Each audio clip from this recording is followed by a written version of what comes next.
Hi friends, എല്ലാവർക്കും നമസ്കാരം. Soumya simple റെസിപ്പിയിലേക്ക് എല്ലാവർക്കും സ്വാഗതം. നമ്മുടെ ഇന്നത്തെ വീഡിയോ പൊടിയരി വെച്ചിട്ട് എങ്ങനെയാണ് നല്ല ഒലർച്ചയോട് കൂടിയിട്ടുള്ള ഒരു ഉപ്മാവ് ഉണ്ടാക്കാം എന്നാണ്. അത് നമുക്ക് നോക്കാം. അതിന് വേണ്ടിയിട്ട് ഞാൻ മട്ട റൈസാണ് എടുത്തിരിക്കുന്നത് കേട്ടോ. പവിഴം ബ്രാൻഡിൻ്റെ മട്ട ബ്രോക്കൺ റൈസാണ് എടുത്തിരിക്കുന്നത്. ഇത് ഞാൻ നമ്മുടെ സാധാരണ വീട്ടിലുള്ള ഒരു സ്റ്റീൽ ഗ്ലാസ്സിൽ ഒരു ഗ്ലാസ് അരി എടുത്തിട്ട് നന്നായി കഴുകി കുക്കറിലിട്ട് വേവിച്ച് വെച്ചിട്ടുള്ളതാണ് കേട്ടോ. അത് ഞാൻ ഒരു ഗ്ലാസ് അരിക്ക് 2 ഗ്ലാസ് വെള്ളമാണ് വെച്ചിട്ടുള്ളത്. ഇനി നമുക്കിതിലേക്ക് ഞാൻ ഒരു ചോപ്പറിലേക്ക് 2 സബോള, ഒരു ചെറിയൊരു കഷ്ണം ഇഞ്ചി, ഒരു 4 പച്ചമുളക് ഇതെല്ലാം കൂടിയിട്ടിട്ട് ഒന്ന് ചോപ്പ് ചെയ്തിട്ട് കൊണ്ടുവരാം. അതിനുശേഷം ഞാനൊരു പാൻ വെച്ചു. ആ പാനിലേക്ക് ഒരു 2 ടീസ്പൂണ് വെളിച്ചെണ്ണ ഒഴിച്ചു കൊടുത്തു. ഇനി വെളിച്ചെണ്ണ ചൂടാവുമ്പോൾ നമുക്കിതിലേക്ക് ഒരു 1.5 ടീസ്പൂണ് കടുക് ഇട്ട് കൊടുക്കാം. കടുക് നന്നായി പൊട്ടി വരുമ്പോൾ നമുക്കതിലേക്ക് 1 ടീസ്പൂണ് ഉഴുന്നും പരിപ്പ് ഇട്ട് കൊടുക്കാം. എന്നിട്ട് നന്നായിട്ടൊന്ന് വഴറ്റി കൊടുക്കണം. ഉഴുന്നും പരിപ്പ് മൂത്ത് നല്ല ബ്രൗൺ കളറായി വരുമ്പോൾ ഞാൻ അതിലേക്ക് 2 വറ്റൽമുളക്, 2 തണ്ട് കറിവേപ്പില എല്ലാം ഇട്ടിട്ട് ഒന്ന് ഇളക്കി കൊടുക്കുകയാണ്. അതിനുശേഷം നമ്മൾ ചോപ്പ് ചെയ്ത് വെച്ചിട്ടുള്ള സബോളയും പച്ചമുളകും ഇഞ്ചിയും കൂടിയിട്ട് ഇട്ട് കൊടുത്തിട്ട് നന്നായിട്ടൊന്ന് വഴറ്റണം.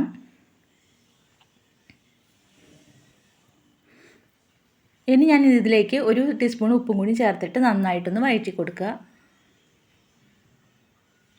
ഇത് നമ്മുടെ സബോളയൊക്കെ നല്ല പാകമായി വന്നിട്ടുണ്ട്. ഇനി നമുക്കിതിലേക്ക് വേവിച്ച് വെച്ച ആ പൊടിയരി ഇട്ട് കൊടുക്കാം.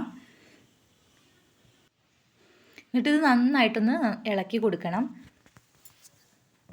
ഇത് നല്ല ഒലർച്ചയോട് കൂടി ഇരിക്കണ, നല്ല വെന്ത് കുഴഞ്ഞ് അങ്ങനെ പോവാത്ത ഒരു ഉപ്മാവാണ് കേട്ടോ.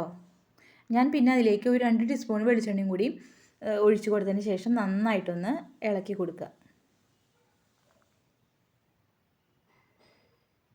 ഇതേ നമ്മുടെ പൊടിയേരി ഉപ്മാവ് ഇവിടെ റെഡി ആയിട്ടുണ്ട്. എല്ലാവരും ഇതൊന്ന് ട്രൈ ചെയ്ത് നോക്കണം. കണ്ടില്ലേ, നല്ല ഒലർച്ചയായിട്ട് ഒന്നിൻ്റെ മുകളിലൊന്നും തൊടാതെ ഇരിക്കണ ഒരു ഉപ്മാവാണ് കേട്ടോ.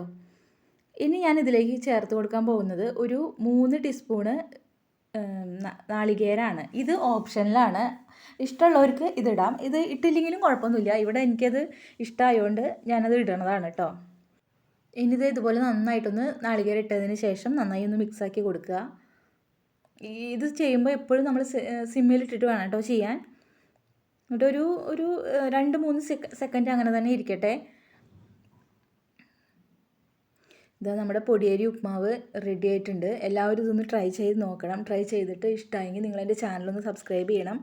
സബ്സ്ക്രൈബ് ചെയ്യുമ്പോൾ തൊട്ടടുത്തൊരു ബെല്ലൈക്കൺ ഉണ്ട്, അതും കൂടി ഒന്ന് ക്ലിക്ക് ചെയ്യാൻ മറക്കരുത് കേട്ടോ. Thank you.